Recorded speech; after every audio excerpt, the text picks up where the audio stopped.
Perkenalkan saya Waunini Panen Solang Sarjana Pendidikan. Saya adalah calon guru penggerak daerah khusus Sangihe angkatan yang ke-10.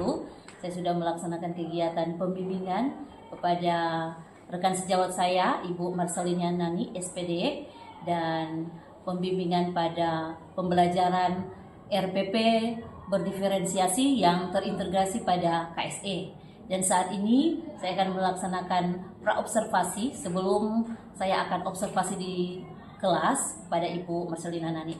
Ya, apa kabar Ibu? Gimana? Halo Ibu Nini. Ya, gimana kabarnya? Ya, jadi puji Tuhan sekarang masih semangat ya, meskipun ini sudah di jam-jam kritis kalau untuk anak-anak ya, kalau di kelas apalagi suasana panas, tapi karena tugas tanggung jawab jadi harus tetap bersemangat. Oke. Jadi kita akan melaksanakan percakapan awal karena supaya ada waktu buat Ibu untuk mempersiapkan ketika akan masuk di dalam kelas ya. Nah, ya akan melaksanakan observasi. Nah, tentunya di sini ada beberapa hal yang ingin saya tanyakan kepada Ibu ya, menyangkut pembelajaran nantinya yang akan saya masuk di dalam kelas. Tujuan pembelajaran untuk ketika yang kita akan laksanakan nanti observasi, tujuan pembelajarannya dari Ibu bagaimana?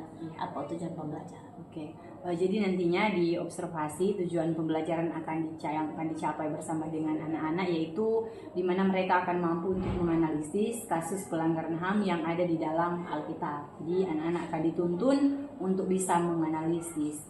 Oke, jadi anak-anak mampu menganalisis kasus pelanggaran HAM. Iya. Ya, tentunya ada daerah pengembangan, area pengembangan yang nantinya akan jadi fokus untuk Ibu untuk mengembangkan itu bagian-bagian mana yang akan saya lihat ya. Oke, iya. Jadi kalau dari saya sendiri dalam proses observasi dan tentunya ini juga sudah dalam aktivitas mengajar sebagai guru di dalam kelas, yang saya butuhkan untuk mungkin bisa dilihat, dibimbing oleh Ibu Nini di kelas nanti, mungkin boleh dilihat bagaimana cara saya untuk melakukan diferensiasi di dalam kelas, apakah itu sudah baik atau butuh perbaikan atau seperti apa, dan juga tentang kemampuan saya untuk mengelola kelas. Oke, jadi ada dua kata kunci, dua hal yang menjadi titik fokus untuk pengembangan area pengembangan Ibu di kelas, yaitu pengelolaan kelas dan penerapan penerapan pembelajaran berdiferensiasi. Nah, strategi yang nantinya Ibu persiapkan untuk menerapkan hal-hal tersebut itu, yaitu berdiferensiasi, itu apa strategi? Iya, oke. Terima kasih Bu. Jadi untuk tujuan sasarannya kan anak-anak akan menganalisis. Namun sebelumnya pasti akan ada tujuan jembatan yang akan saya buat dan dilakukan oleh anak-anak. Jadi awalnya anak-anak akan memahami atau menjelaskan apa itu demokrasi dan HAM. Kemudian mereka akan merumuskan cara bagaimana sebagai remaja Kristen untuk mewujudkan demokrasi dan HAM, dan yang paling terakhir mereka akan mampu menganalisis. Nah, dalam hal-hal tersebut rencananya diferensiasi yang akan saya lakukan yaitu diferensiasi proses Ibu Nini. Jadi di mana melalui hasil diagnostik anak-anak, saya akan membagi anak-anak dalam kelompok kecil yang beranggotakan 3 orang. Jadi 3 orang itu sudah sesuai dengan kemampuan anak-anak dari tingkatan 1, 2, 3 itu, dari yang berkembang, kemudian mahir, kemudian yang terakhir itu sangat berkembang. Jadi satu kelompok 3 orang itu sudah terdiri dari anak-anak yang demikian berdasarkan hasil asesmen diagnostik. Nah, kemudian 3 anak-anak ini mereka dalam kelompok akan diberikan paket tugas. Jadi di dalam paket tugas ini ada 3 tugas.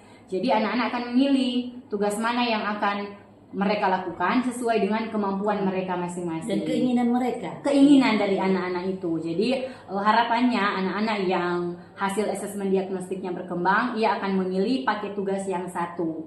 Kemudian anak-anak yang hasil asesmen diagnostiknya mahir, dia akan memilih paket tugas 2. Dan anak-anak yang hasil asesmen diagnostiknya sudah sangat berkembang, ia akan memilih paket tugas yang ketiga, yaitu mencari sendiri dari perjanjian lama atau perjanjian baru kasus pelanggaran HAM yang akan dia analisis. Iya, begitu Ibu. Iya, berarti strateginya di sini karena titik fokus untuk pencapaian tujuan pembelajaran adalah menganalisis, menganalisa ya.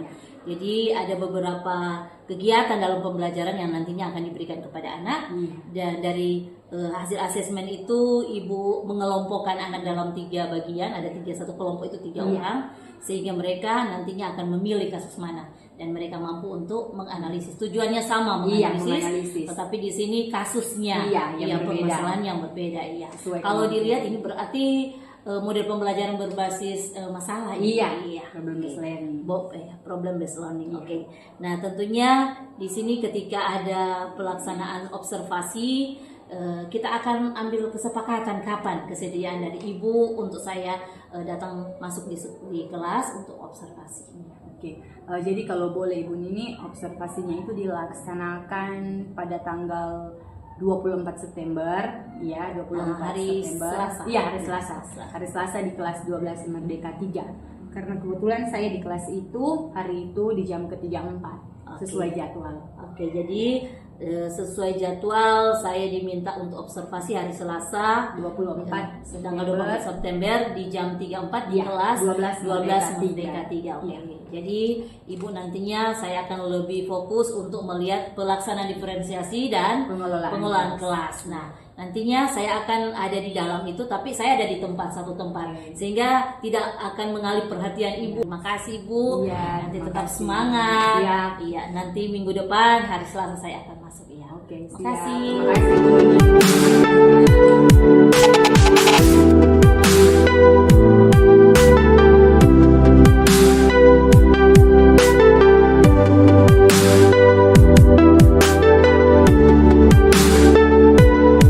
Kegiatan pembelajaran diawali dengan melakukan dialog dengan siswa-siswa tentang topik yang sedang hangat dan menarik perhatian mereka saat ini. Kegiatan pertama, guru menerapkan metode Think Write Share, di mana diawali dengan guru membacakan sebuah cerita dan peserta didik menyimak cerita yang disampaikan oleh guru. Pada kegiatan 2, guru melakukan teknik memilih, membaca, dan menuliskan, di mana tahap awal siswa akan memilih bacaan tentang contoh-contoh kasus pelanggaran HAM sesuai dengan kemampuan mereka berdasarkan hasil asesmen diagnostik. Nah, ini terjadi diferensiasi proses pada pembelajaran ini, di mana juga guru melakukan diskusi-diskusi kecil berjalan di dalam kelas untuk siswa-siswa atau kelompok yang masih membutuhkan bimbingan atau arahan dari guru tersebut, sehingga terjadilah diskusi-diskusi kecil dalam kelompok-kelompok tersebut.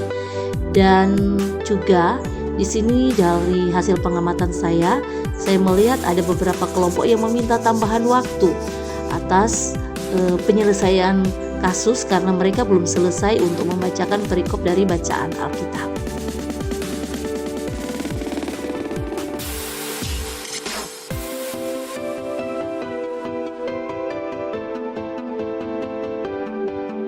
Di akhir pembelajaran, guru memfasilitasi siswa untuk membuat bersama-sama kesimpulan dari pembelajaran di hari ini.